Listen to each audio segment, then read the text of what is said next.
ಲಾಲಿ ಶ್ರೀಹರಿಗೆ ಲಾಲಿ ಮಾಧವಗೆ ಲಾಲಿ ಪಾಲ್ಗಡಲ ಶಯನಗೆ ಲಾಲಿ ಹತ್ತವತಾರವನು ಮಾಡಿದವಗೆ ಲಾಲಿ ವೈಕುಂಠವಾಸನಿಗೆ ಲಾಲಿ ಲಾಲಿ ಲಾಲಿ ಮೀನವತಾರವನು ತಳೆದವಗೆ ಲಾಲಿ ವೇದಗಳ ರಕ್ಷಕಗೆ ಲಾಲಿ ಬೆಟ್ಟವನು ಬೆನ್ನಲ್ಲಿ ಪೊತ್ತವಗೆ ಲಾಲಿ ಕೂರ್ಮಾವತಾರಿಗೆ ಲಾಲಿ ಲಾಲಿ ಲಾಲಿ ವಸುಧೆಯನು ಕೋರೆಗಿಂಪೊರೆದವಗೆ ಲಾಲಿ ಸೂಕರ ರೂಪಿಗೆ ಲಾಲಿ ಕಶಿಪು ಸಂಹಾರಿಗೆ ಪ್ರಹ್ಲಾದ ವರದಗೆ ಲಾಲಿ ಶ್ರೀಲಕ್ಷ್ಮೀ ನೃಸಿಂಹಗೆ ಲಾಲಿ ಲಾಲಿ ಲಾಲಿ ಬಲಿಯನ್ನು ತುಳಿದು ಜಗವನ್ನೇ ಅಳೆದವಗೆ ಲಾಲಿ ವಾಮನ ರೂಪಿಗೆ ಲಾಲಿ ಜಗತಿರುಗಿ ಕಳನೃಪರ ತರಿದವಗೆ ಲಾಲಿ ಶ್ರೀ ಪರಶುರಾಮನಿಗೆ ಲಾಲಿ ಲಾಲಿ ಪಾಲಿಸಿ ಪಿತೃವಾಕ್ಯವನ್ನು ಧರ್ಮದಿ ನಡೆದವಗೆ ಲಾಲಿ ರಾಜೀವಲೋಚನಗೆ ಲಾಲಿ ಗೋಪಿ ಚಿತ್ತಾಪಹಾರಿಗೆ ಲಾಲಿ ನವನೀತ ಚೋರನಿಗೆ ಲಾಲಿ ಲಾಲಿ ಕಲಿಯುಗದಿ ಅಸುರರ ಬಲಹೀನಗೊಳಿಸಿದವಗೆ ಲಾಲಿ ಅವತಾರ ಬುದ್ಧನಿಗೆ ಕಲಿಯುಗದ ಅಂತ್ಯದಿ ಧರ್ಮವನ್ನು ಉದ್ಧರಿಸೆ ಬರುವ ಕಲ್ಕಿ ಅವತಾರಿಗೆ ಲಾಲಿ ಲಾಲಿ ಲಾಲಿ ಶಂಖ ಚಕ್ರವ ಪಿಡಿದು ನಿಂತವಗೆ ಲಾಲಿ ಶ್ರೀ ಕೌಶಿಕೇಶ್ವರಗೆ ಲಾಲಿ ಹರಿಹಂಸನ ಕುಲದೈವಗೆ ಲಾಲಿ ಶ್ರೀಲಕ್ಷ್ಮಿ ಕೇಶವಗೆ ಲಾಲಿ ಲಾಲಿ ಲಾಲಿ ಹರಿಹಂಸನ ಕುಲದೈವಗೆ ಲಾಲಿ ಶ್ರೀಲಕ್ಷ್ಮಿ ಕೇಶವಗೆ ಲಾಲಿ ಲಾಲಿ ಲಾಲಿ ಲಾಲಿ ಲಾಲಿ ಲಾಲಿ. ಶುಕ್ಲಾಂಬರಧರಂ ವಿಷ್ಣುಂ ಶಶಿವರ್ಣಂ ಚತುರ್ಭುಜಂ ಪ್ರಸನ್ನವದನಂ ಧ್ಯಾಯೇತ್ ಸರ್ವವಿಘ್ನೋಪಶಾಂತಯೇ ಅಗಜಾನನ ಪದ್ಮಾರ್ಕಂ ಗಜಾನನಮಹರ್ನಿಶಂ ಅನೇಕದಂತಂ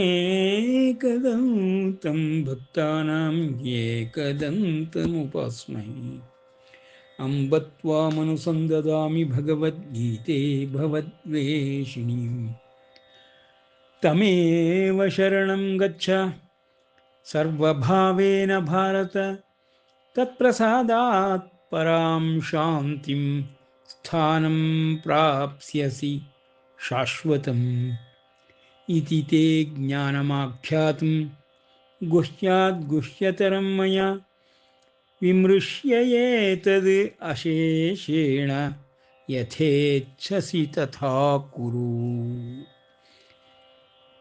ಸರ್ವಧರ್ಮಾನ್ ಪರಿತ್ಯಜ್ಯ ಮಾಮೇಕಂ ಶರಣಂ ವ್ರಜ ಅಹಂ ತ್ವಾ ಸರ್ವಪಾಪೇಭ್ಯೋ ಮೋಕ್ಷಯಿಷ್ಯಾಮಿ ಮಾ ಶುಚಃ. ಇದುವರೆಗೆ ನಾವು ಭಗವದ್ಗೀತಾ ಜ್ಞಾನಾಭ್ಯಾಸದ 9ನೇ ಅಧ್ಯಾಯವಾದಂತಹ ರಾಜವಿದ್ಯಾ ರಾಜಗುಹ್ಯ ಯೋಗವನ್ನು ಕಲಿತುಕೊಳ್ಳುತ್ತಾ ಅಭ್ಯಾಸ ಮಾಡುತ್ತಾ ಪರಮಾತ್ಮನ ಸ್ತರವನ್ನು, ಅಂದರೆ ರಾಜಸ ಸಾತ್ವಿಕ ಸ್ತರಗಳಿಂದ ಅತೀತನಾಗಿರುವಂತಹ ತುರಿಯಾವಸ್ಥೆಯಲ್ಲಿ ನಮಗೆ ತಿಳಿದುಕೊಳ್ಳಲು ಸಾಧ್ಯವಾಗುವಂತಹ ಪರಮಾತ್ಮನ ಸ್ತರವನ್ನು ರಾಜವಿದ್ಯಾ ರಾಜಗುಹ್ಯ ಯೋಗವೆಂಬ ಅಧ್ಯಾಯದಲ್ಲಿ ವಿವರಣೆಗಳನ್ನು ಕೊಡುವುದರ ಮೂಲಕ ಪರಮಾತ್ಮನು ತನ್ನ ಅಸ್ತಿತ್ವವನ್ನು ಸತ್ಯವಾಗಿ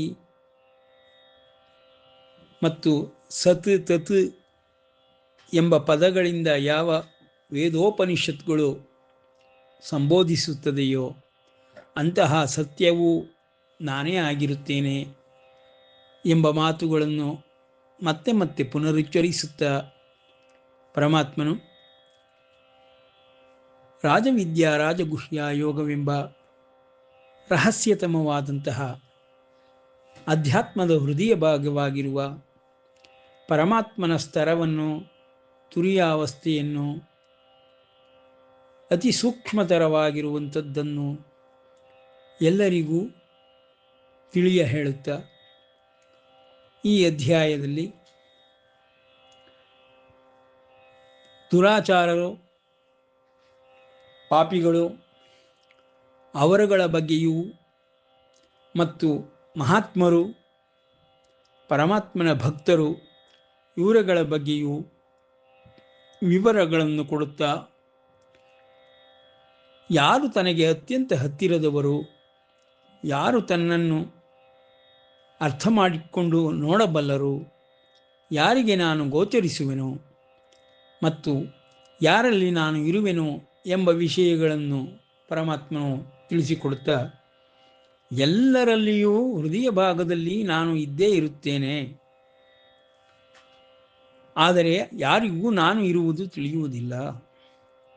ಹಾಗಾದರೆ ಇರುವುದಕ್ಕೆ ಯಾವುದು ಸಾಬೀತು? ಹೇಗೆ ಅದನ್ನು ಸಿದ್ಧವೆಂಬುದಾಗಿ ಒಪ್ಪಿಕೊಳ್ಳುವುದು ಎಂದರೆ, ಪರಮಾತ್ಮನೇ ಹೇಳುತ್ತಾನೆ, ನನ್ನ ಜ್ಞಾನಿ ಭಕ್ತರಲ್ಲಿ ನಾನು ಸದಾ ಇರುವುದು ಅವನಿಗೂ ಗೋಚರವಾಗುತ್ತದೆ ಮತ್ತು ಅವನೂ ನನ್ನ ಬಳಿಯಲ್ಲಿಯೇ ಇರುತ್ತಾನೆ. ಹೀಗೆ ನನ್ನ ಭಕ್ತರಲ್ಲಿ, ಜ್ಞಾನಿ ಭಕ್ತರಲ್ಲಿ ನೀನು ನನ್ನ ಅಸ್ತಿತ್ವವನ್ನು ಕಂಡುಕೊಳ್ಳಬಹುದು, ತಿಳಿದುಕೊಳ್ಳಬಹುದು ಎಂಬುದಾಗಿ ಪರಮಾತ್ಮನು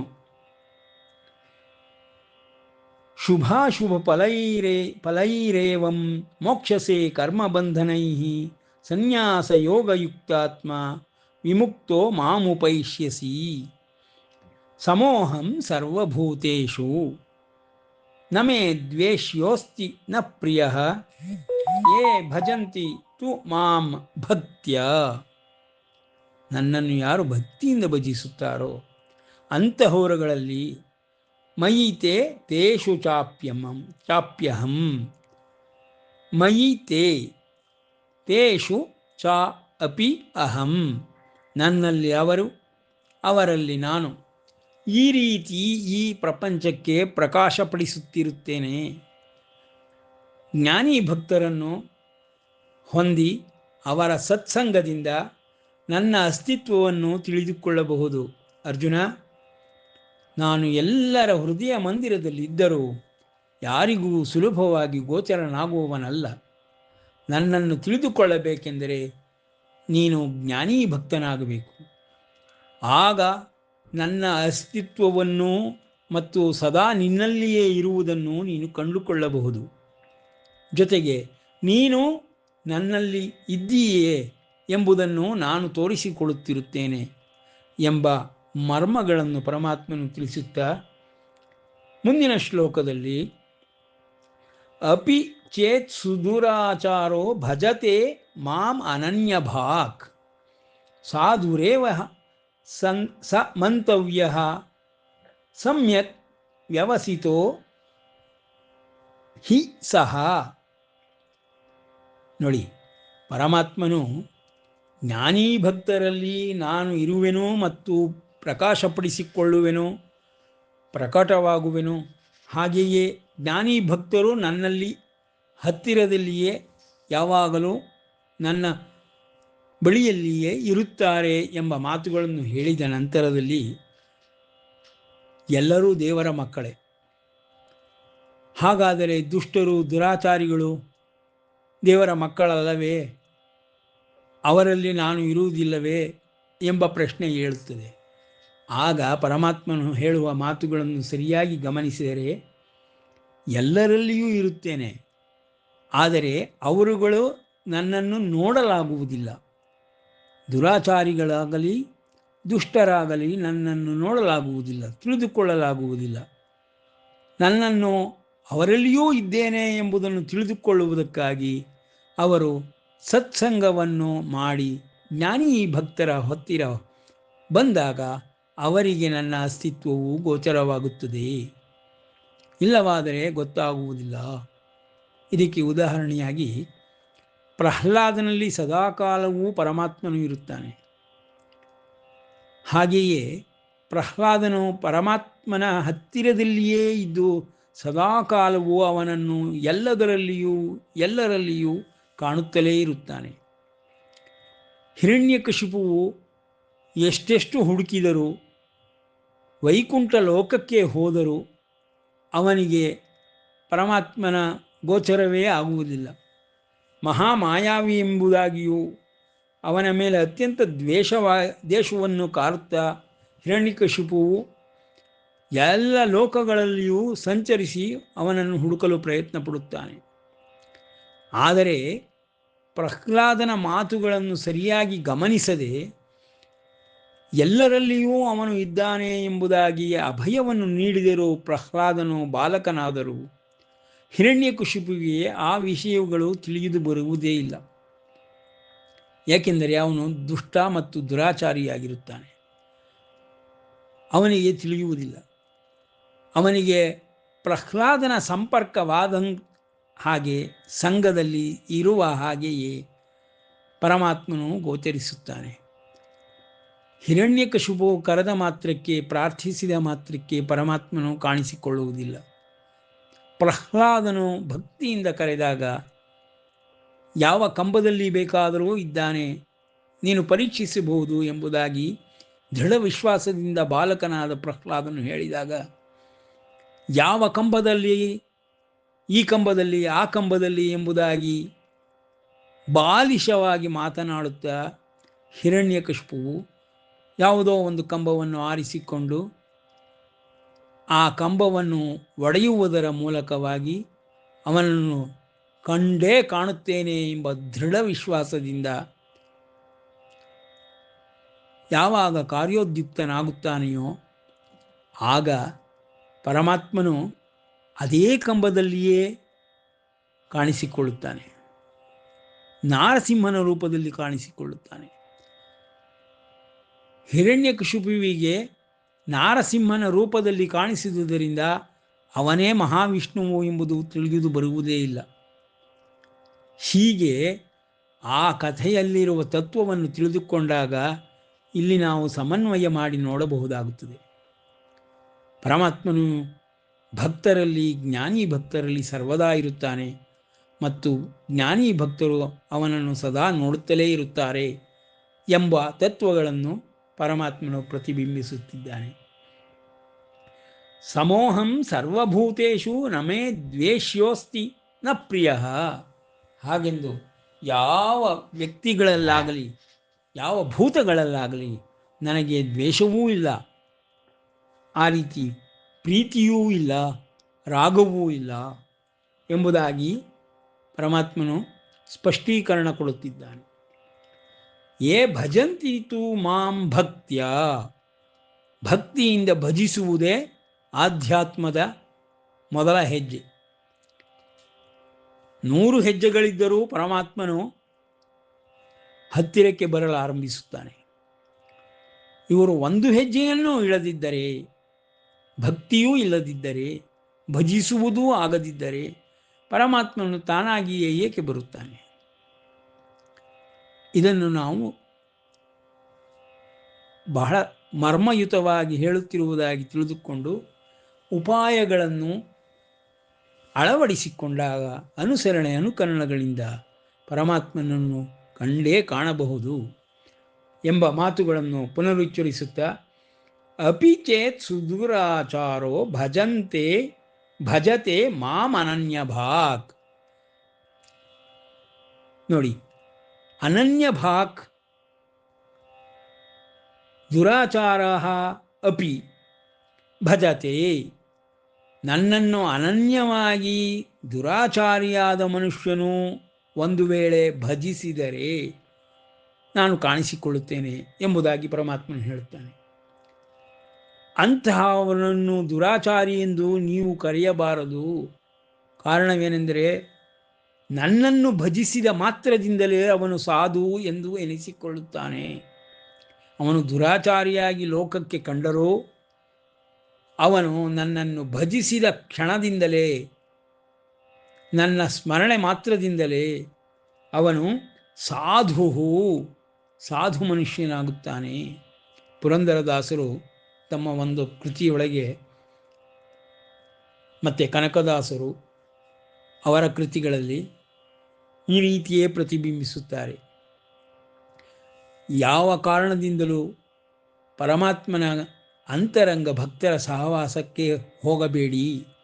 ಹಾಗೆ ಕಟ್ಟಪ್ಪಣೆಯನ್ನು ಯಮಧರ್ಮನೇ ಮಾಡಿದ್ದಾನೆ ಎಂಬುದಾಗಿ ಅವರ ಕೃತಿಗಳಲ್ಲಿ ಹೇಳುತ್ತಾರೆ.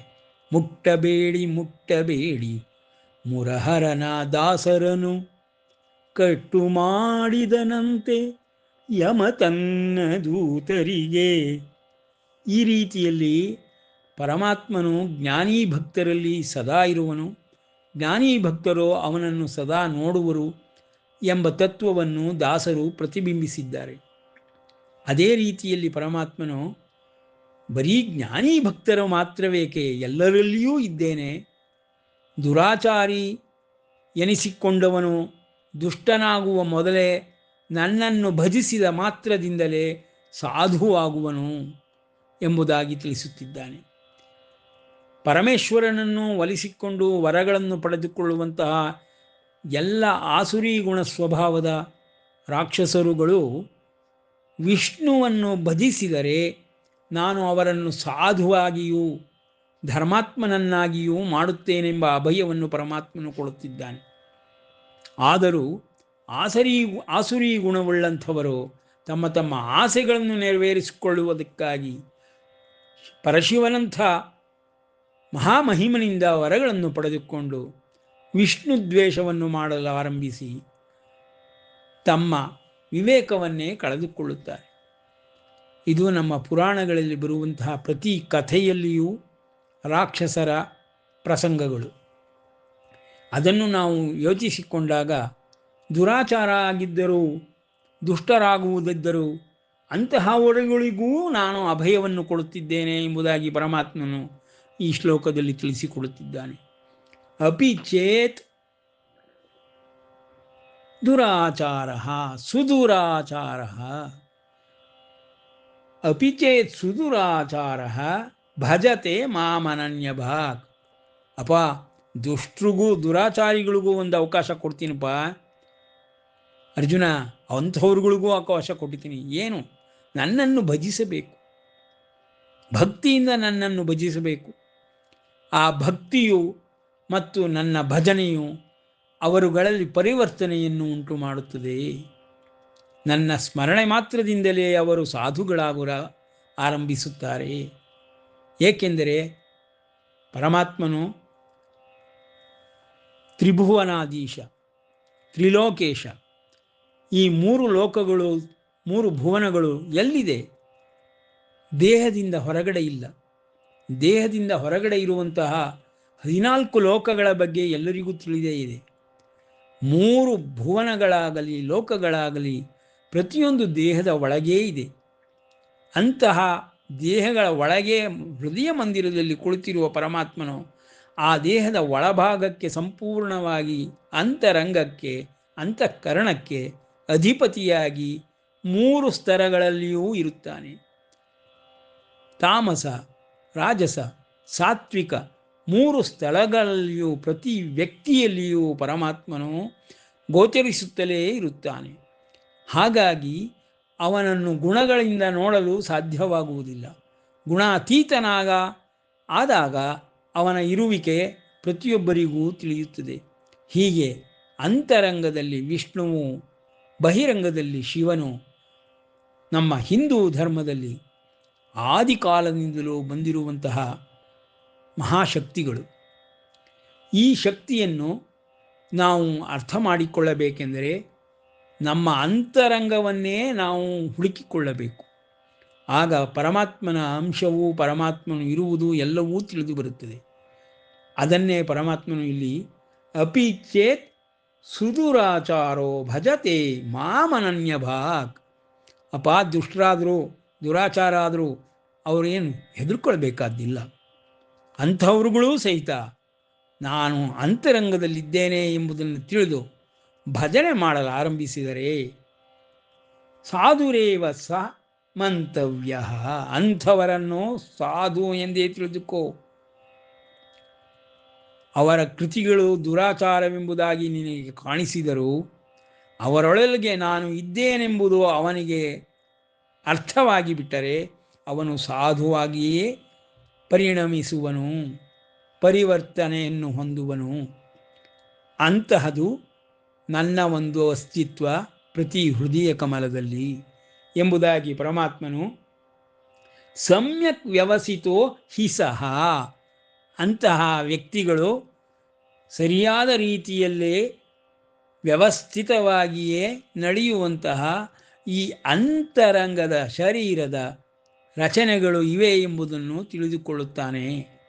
ಮನಸ್ಸು, ಬುದ್ಧಿ, ಪ್ರಜ್ಞೆಗಳು ಇಂದ್ರಿಯಗಳ ವಶಕ್ಕೆ ಸಿಕ್ಕದೆ ದುರಾಚಾರವನ್ನು ತಪ್ಪಿಸಿ ಸದಾಕಾಲದಲ್ಲಿಯೂ ನನ್ನ ಸ್ಮರಣೆಯನ್ನು ಬರುವಂತೆ, ನನ್ನ ಅಸ್ತಿತ್ವವನ್ನು ತೋರುವಂತೆ, ನನ್ನ ಬೆಳಕಲ್ಲಿ ಬಾಳುವಂತೆ ಮಾಡುತ್ತೇನೆ ಎಂಬುದಾಗಿ ಪರಮಾತ್ಮನು ಸಾಧುರೇವ ಸ ಮಂತವ್ಯ ಸಮ್ಯಕ್ ವ್ಯವಸ್ಥಿತೋ ಹಿ ಸಹ ಕ್ಷಿಪ್ರಂ ಭವತಿ ಧರ್ಮಾತ್ಮ. ನೋಡಿ, ಪರಮಾತ್ಮನ ಪದಪ್ರಯೋಗವನ್ನು ಕ್ಷಿಪ್ರಂ ಭವತಿ ಎಷ್ಟು ಕರುಣಾಮಯಿ ಎಂದರೆ, ಅವನ ಅಸ್ತಿತ್ವವನ್ನು ಮನಸ್ಸಿನಲ್ಲಿ ಅರಿತುಕೊಂಡು ಭಜಿಸಲು ಆರಂಭಿಸಿದರೆ ಬಹಳ ಯುಗಗಳು ಬೇಕಾಗಿಲ್ಲ, ತುಂಬ ಕಾಲವೂ ಬೇಕಾಗಿಲ್ಲ. ಕ್ಷಿಪ್ರಂ ಕ್ಷಿಪ್ರಂ ಭವತಿ ಧರ್ಮಾತ್ಮ. ಪರಮಾತ್ಮ ಮತ್ತು ಧರ್ಮ ಅವಿನಾಭಾವ ಸಂಬಂಧದಿಂದ ಇರುತ್ತಾರೆ. ಆ ಧರ್ಮಾತ್ಮರಾಗುವುದು ಬಹಳ ಸುಲಭವಾಗಿಯೂ ವೇಗವಾಗಿಯೂ ತೀವ್ರವಾಗಿಯೂ ಆಗುವಂಥದ್ದು. ಅದನ್ನು ಪರಮಾತ್ಮನು ಪ್ರತಿಯೊಬ್ಬ ವ್ಯಕ್ತಿಯ ಅಂತಃಕರಣವೇ ಬದಲಾಗಿ ಹೋಗುತ್ತದೆ, ವ್ಯಕ್ತಿಯ ವ್ಯಕ್ತಿತ್ವವೇ ಪರಿವರ್ತನೆಗೊಳ್ಳುತ್ತದೆ ಎಂಬ ಅಭಯ ವಾಕ್ಯಗಳನ್ನು ಕ್ಷಿಪ್ರಂ ಭವತಿ ಧರ್ಮಾತ್ಮ ಶಾಶ್ವತ್ ಶಾಂತಿಂ ನಿಗಚ್ಚತಿ.